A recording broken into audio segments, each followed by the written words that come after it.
I had the trunk half loaded when I heard her voice behind me. "You're not going without me." I turned around and there she was, my neighbor from the apartment across the hall, standing in the parking lot with a duffel bag slung over her shoulder and sunglasses perched on top of her head. She looked at me like the decision had already been made, like my opinion on the matter had stopped being relevant the moment she walked outside. Before I could say anything, she moved past me and opened the passenger door. Her bag landed on the seat with a soft thud, claiming the space like it had always belonged to her. The scent of her perfume drifted toward me, something warm and faintly sweet that made my thoughts scatter for half a second longer than they should have. "I didn't invite you," I finally managed, though my voice came out weaker than I intended. She turned to face me, one hand resting on the roof of the car, and smiled in that way that always made me forget what I was about to say next. "I know, but you were going to regret leaving me behind." The confidence in her tone left no room for argument. She looked completely at ease, like showing up uninvited to a trip I had spent weeks planning was the most natural thing in the world. Meanwhile, I stood there frozen, still holding the last bag in my hands, trying to figure out how this had happened so fast. I had planned this escape for a reason. 1 week alone, no distractions, no complications, just me and the open road. I needed distance from everything that had been weighing me down, space to breathe without feeling like the walls were closing in. And now she was here, standing beside my car, with that look in her eyes that told me she had no intention of going back inside. The worst part was I couldn't bring myself to tell her no. Before we continue, please like this video, subscribe, and let me know where you are watching from.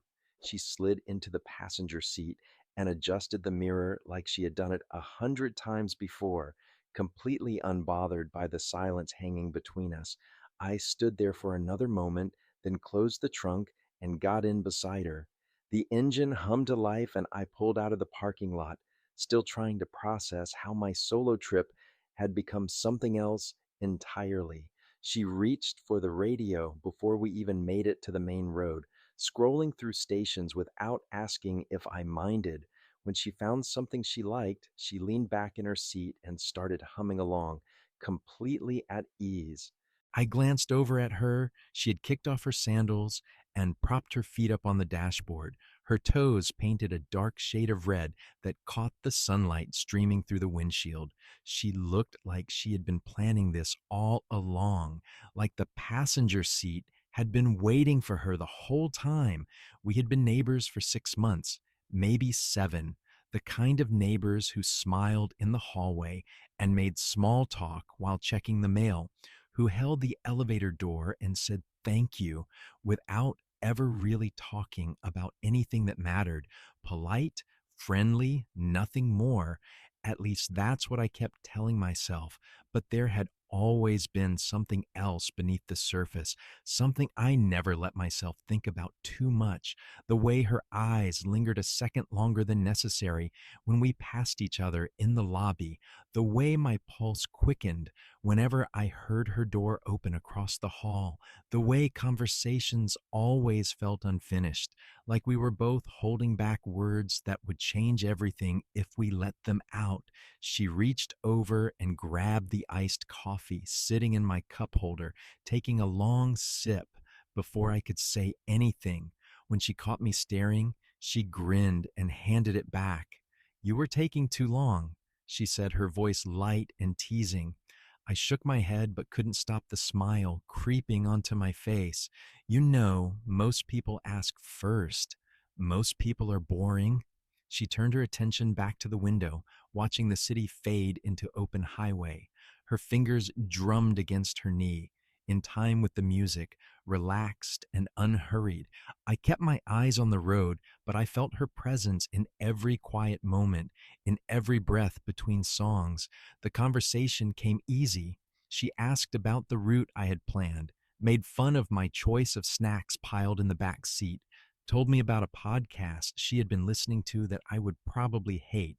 I asked how she even knew I was leaving today, and she just shrugged. I pay attention, she said, and something in the way she said it made my chest tighten. We fell into a comfortable rhythm after that. She would hum along to the radio, steal sips of my coffee, point out random things through the window that made her laugh. I would respond with half smiles and quiet observations, letting the miles pass without feeling the need to fill every silence. It felt natural, like we had done this before, like the awkward distance we kept in the hallway had never existed. An hour passed, then two. The highway stretched ahead, wide and empty, framed by trees that blurred into streaks of green. She shifted in her seat, tucking one leg beneath her, and rested her head against the window. Her eyes closed for a while, and I let myself look at her longer than I should have, taking in the curve of her jaw, the way her hair fell across her cheek, the small smile still playing at the corner of her lips even in rest. When she opened her eyes again, she caught me looking. She didn't say anything, just held my gaze for a moment before turning back to the window, that smile deepening just a little. The drive felt shorter than it should have. I had expected the time alone to stretch out, to give me space to think, but with her beside me, the hours slipped away without notice. By the time we turned off the main road onto a narrow gravel path winding through the trees, the sun had started its slow descent toward the horizon, painting the sky in shades of gold and pink. The cabin appeared through the trees, small and tucked away beside a lake that stretched out like glass, perfectly still in the fading light. I parked near the front steps and killed the engine, the sudden silence filling the space between us. She opened her door and stepped out, stretching her arms above her head. With a soft sigh, she looked around, taking in the trees, the water, the quiet isolation of the place, and then turned back to me with that same knowing smile. So, this is where you were planning to hide, she said, her voice carrying just enough amusement to make it clear she understood exactly why I had come here. I got out and grabbed my bag from the trunk, trying not to think too hard about what it meant that she was here with me now, that the week I had planned to spend alone had already become something completely different. If you're enjoying this moment, like and subscribe and drop a comment to tell me your favorite part so far. She walked into the cabin ahead of me, her footsteps light on the wooden floor as she moved through the main room. I set my bag down near the couch and looked around, taking in the space I had chosen weeks ago. Two bedrooms, a small kitchen, windows that overlooked the lake. Everything I needed for a week of quiet. She disappeared down the hallway without a word. I heard a door open, then close, then open again. When she reappeared, she was already pulling her hair up into a loose knot, looking perfectly settled. I took the one with the lake view, she said, glancing at me. Hope that's okay. It wasn't a question. She had already decided. I didn't argue. I grabbed my bag and carried it to the other bedroom, smaller but comfortable enough. When I came back out, she was standing by the window, arms crossed, gazing out at the water. The late afternoon light softened everything, turning the lake into liquid gold. It's quiet out here, she said more to herself than to me. That's the point. She turned her head, studying me for a moment, then smiled in a way that told me she had more to say, but was choosing to wait. By the time evening settled in, we had opened a bottle of wine I found tucked in the kitchen cabinet. She suggested we sit on the porch, and I followed her outside with two glasses in hand. We sat side by side on the wooden steps, the air cool against our skin, the lake stretched out before us like something out of a dream. She sipped her wine slowly, her gaze fixed on the horizon where the sun was beginning its descent. For a while, neither of us spoke. The quiet between us felt different now, heavier, filled with something I couldn't quite name. Then she turned to me, her voice softer than it had been all day. So, why did you really need to get away? I took a drink, stalling, just needed a break. From what? I shrugged, keeping my eyes on the lake. Everything, work, the city, life. She watched me, waiting, and I could feel her gaze like a weight pressing against the side of my face. When I didn't say more, she shifted closer, her knee brushing against mine. The touch was light, barely there, but it sent a jolt through me that I couldn't ignore. You don't have to pretend with me, she said quietly. I looked at her then, and the teasing edge that had colored her voice all day was gone. Her eyes held mine, steady and patient, like she had all the time in the world to wait for an answer. Before I could find the words, she reached toward me. Her fingers brushed against my shoulder, slow and deliberate, as if she were removing something that wasn't there. But she didn't pull away. Her hand lingered, her fingertips resting against the fabric of my shirt, and the space between us seemed to shrink without either of us moving. My breath caught. Her eyes never left mine. Then she withdrew her hand, the corner of her mouth lifting in a small, knowing smile, and the moment broke like a held breath finally released. Come on, she said, standing and setting her glass down. Let's go down to the water before it gets dark. I followed her down the narrow path that led to the lake, the grass soft beneath our feet. She kicked off her sandals when we reached the shore and stepped into the water, gasping softly at the cold. I did the same, rolling up my jeans and wading in beside her. The water was clear and calm, reflecting the colors of the sky above us. She bent down and trailed her fingers through the surface, watching the ripples spread outward. Then, without warning, she flicked her hand and sent a spray of water in my direction. It hit me square in the chest, cold and sudden. I stared at her, and she laughed, bright and unguarded, her whole face lighting up. I didn't think. I bent down and splashed her back, harder than I intended.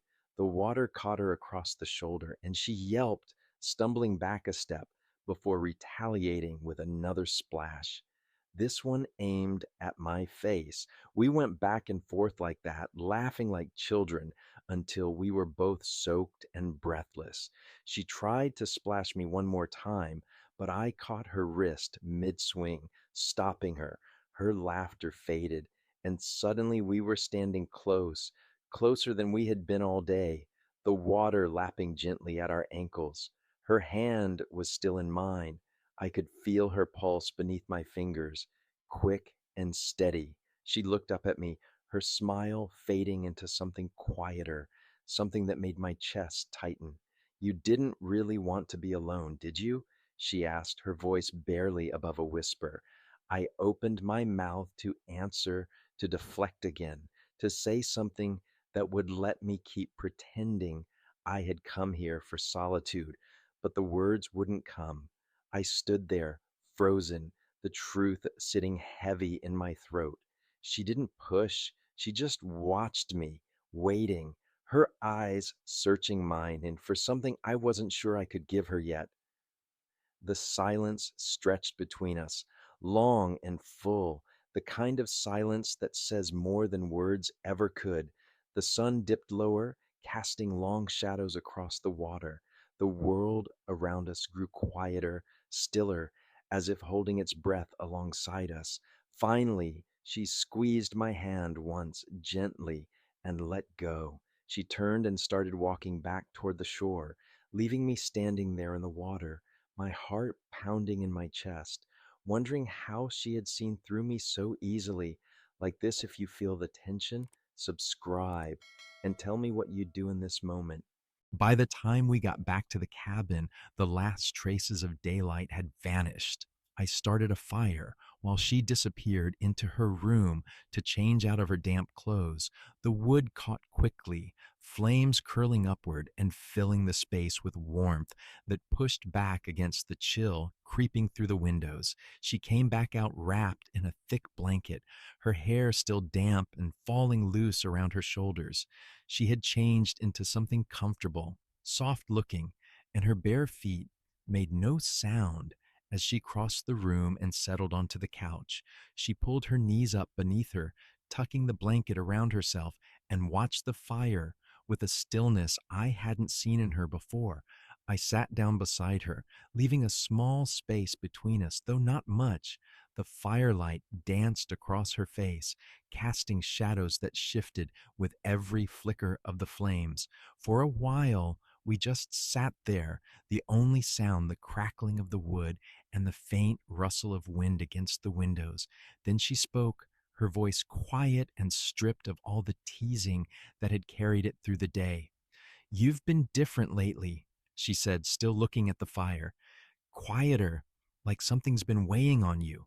I turned my head to look at her. Surprised, she met my gaze, and there was nothing playful in her expression now, only concern and something deeper I couldn't quite read. "I noticed," she continued, "the last few weeks. You stopped saying hello in the mornings. You'd leave earlier, come home later. You looked tired all the time, like you were carrying something heavy and didn't want anyone to see." I didn't know what to say. I had thought I'd been hiding it well, keeping everything locked down where no one could reach it. But she had noticed. She had been paying attention when I thought no one was. "Is that why you came?" I asked, my voice rougher than I intended. She nodded slowly. "Partly. I didn't want you to be out here alone if you were going through something." The honesty in her words hit me harder than I expected. I looked away, back at the fire, trying to find the right words. I had spent weeks avoiding this conversation, even with myself, and now here she was, asking me to face it. I felt stuck, I finally said, the admission coming out quieter than I meant, like everything was closing in and I couldn't breathe. Work, the city, all of it. I just needed distance. She didn't respond right away. She didn't rush to fill the silence with reassurances or advice or empty platitudes. She just listened, her eyes on me, patient and steady, giving me the space to say what I needed to say. I thought if I could get away for a while, clear my head, maybe I'd figure out what I was supposed to do next. I continued, "Das, but honestly, I don't know if I was running towards something or just running away." The words hung between us, vulnerable and raw in a way I hadn't allowed myself to be in a long time. I expected her to say something, to offer some kind of solution, but she stayed quiet. Her presence alone felt like enough, like she understood without needing to fix anything. Then she shifted, moving closer on the couch. Her knee pressed against mine, a small touch that sent warmth spreading through me. I looked at her, and the way she was watching me made something inside my chest loosen like a knot that had been tied too tight for too long. "You don't have to have it all figured out," she said softly. "Nobody does."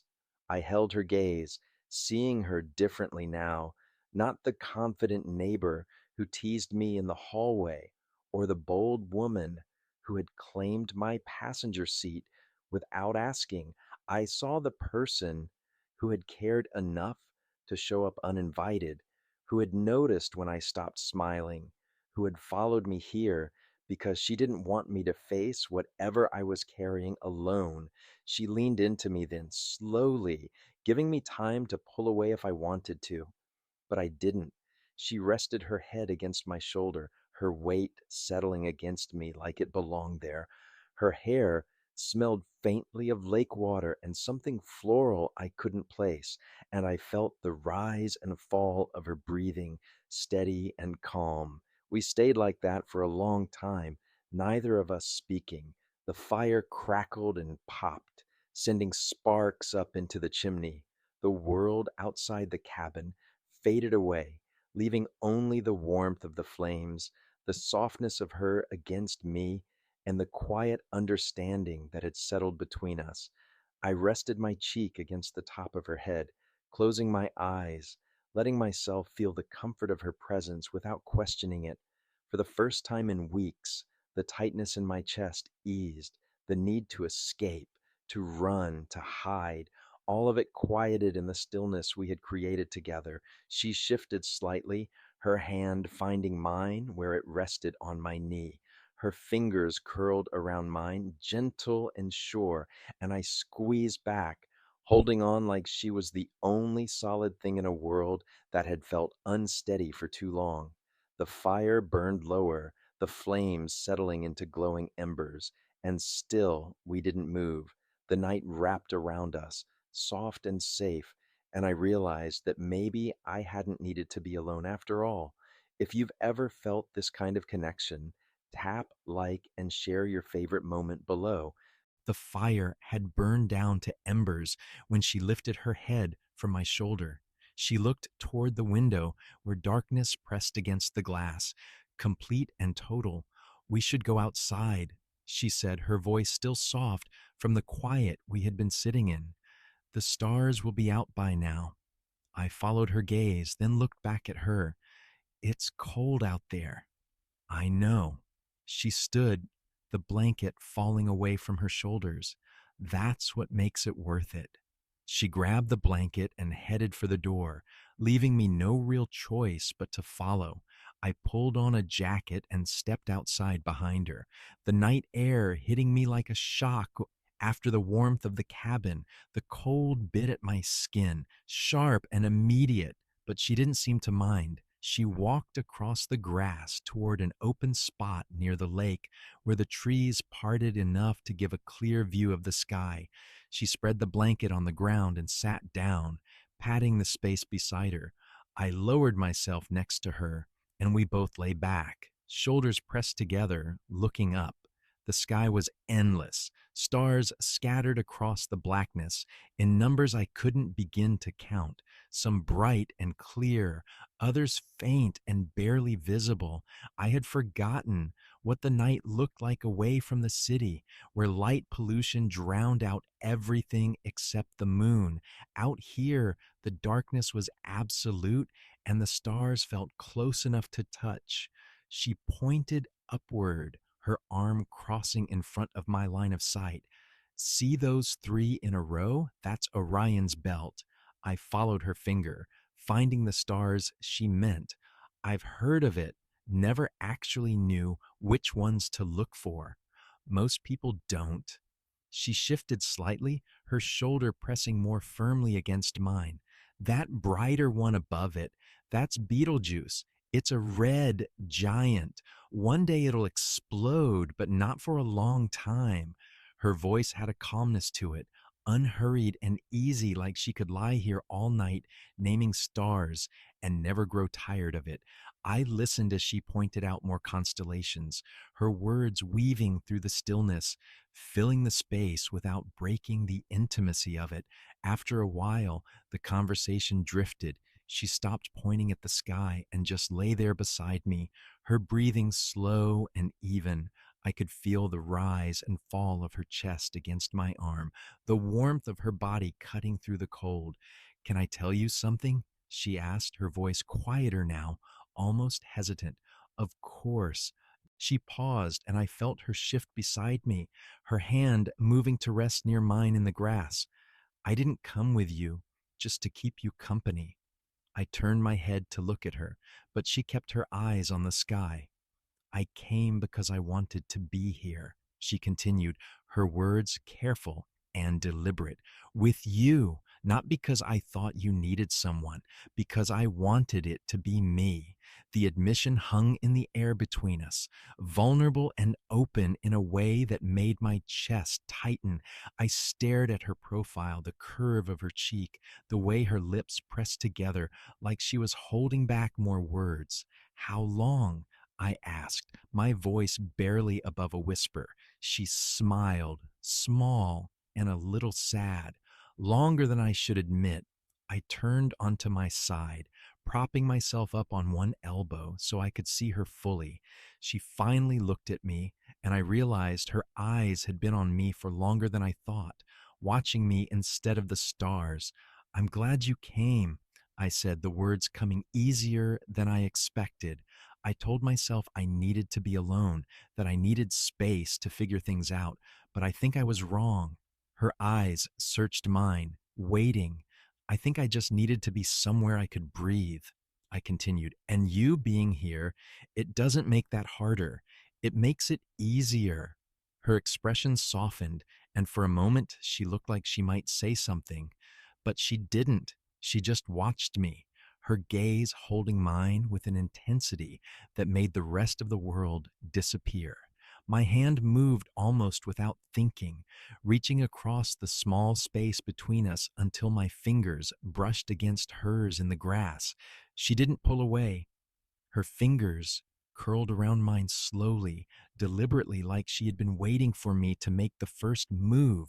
The contact sent warmth spreading through me, grounding me in a way I hadn't felt in weeks. I held her hand, feeling the softness of her skin, the way her thumb traced small circles against the side of my palm. She shifted closer, turning onto her side to face me. The space between us shrank until I could feel her breath against my face, warm and steady. Her free hand came up to rest against my chest, her fingers splaying over the fabric of my jacket, and I felt my heartbeat quicken beneath her touch. Tell me if you don't want this, she whispered, her voice so quiet I almost didn't hear it. Didn't. I should have said something. I should have told her that I did want it, that I had wanted it longer than I realized, that every polite conversation in the hallway had left me wishing for more, but the words caught in my throat, stuck somewhere between fear and hope. So instead, I closed the distance.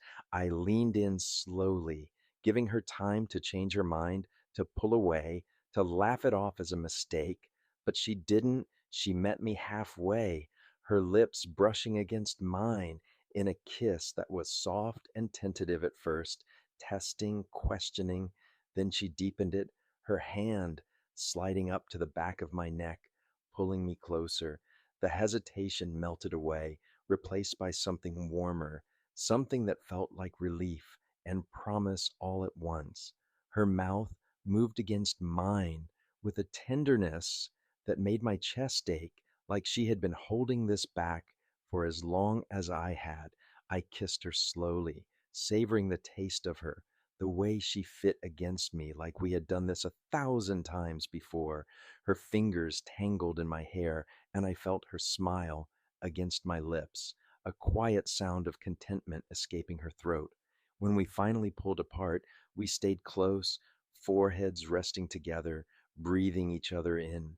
Her eyes were still closed, her hand still cradling the back of my neck, and I could feel the rapid beat of her heart beneath my palm where it rested against her side.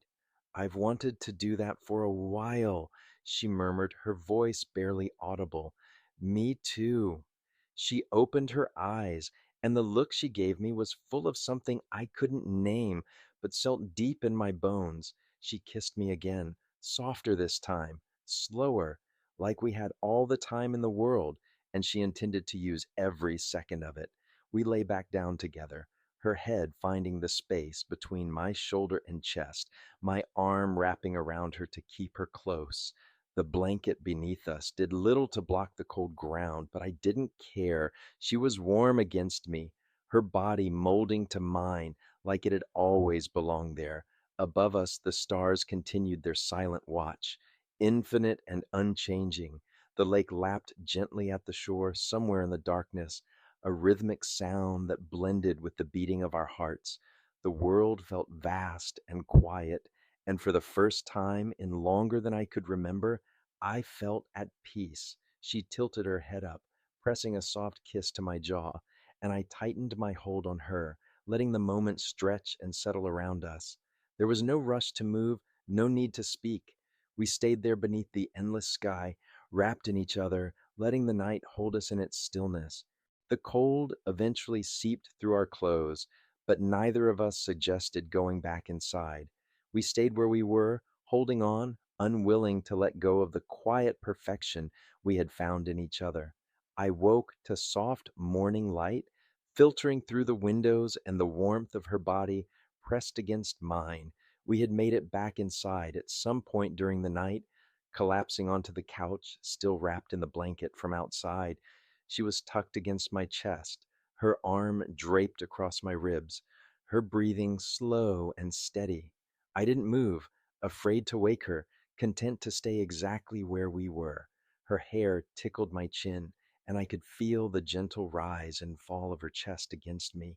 The cabin was quiet, except for the distant call of birds outside and the faint creak of wood settling in the morning air. Her eyes opened slowly, adjusting to the light. She blinked a few times, then tilted her head up to look at me. When she realized I was already awake, a small smile curved her lips. "Morning," she whispered, her voice still rough with sleep. "Morning." She didn't move away. She stayed right where she was, her fingers tracing lazy patterns against my side through my shirt. For a while, we just looked at each other, the weight of the night before settling comfortably between us. Then she sat up, stretching her arms above her head with a soft sigh. Her hair was a mess, falling in wild waves around her face, and she looked more beautiful than I had ever seen her. "Where's your phone?" she asked, glancing around. I nodded toward the table near the door. "Over there. Why?" She got up and grabbed it, unlocking the screen before I could protest. "Because your playlist is depressing and I'm fixing it." "Hey, too late." She dropped back onto the couch beside me, scrolling through my music with a look of mock horror. "This is worse than I thought. Who listens to this much sad music?" I tried to reach for the phone, but she held it out of reach, laughing. "Give it back.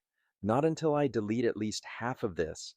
Her fingers moved quickly, swiping and tapping, replacing songs I had listened to on repeat for weeks with upbeat tracks I would never have chosen for myself. When she was satisfied, she handed it back with a triumphant grin. "There, much better." I looked at the screen, shaking my head, but I couldn't stop smiling. "You're impossible." You're welcome. We made breakfast together in the small kitchen, moving around each other with an ease that felt natural.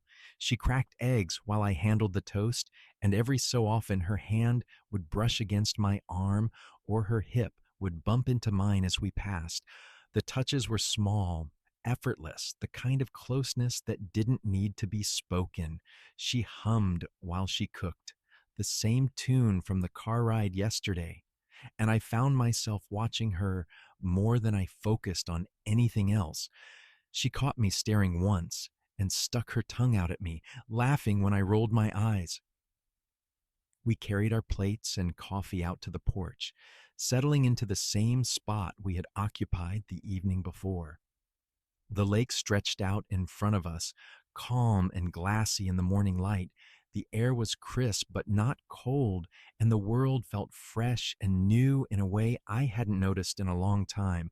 She sipped her coffee, her legs tucked up beneath her, and glanced over at me with that teasing glint back in her eyes. "So," she said, drawing the word out, "you planning any more solo trips?"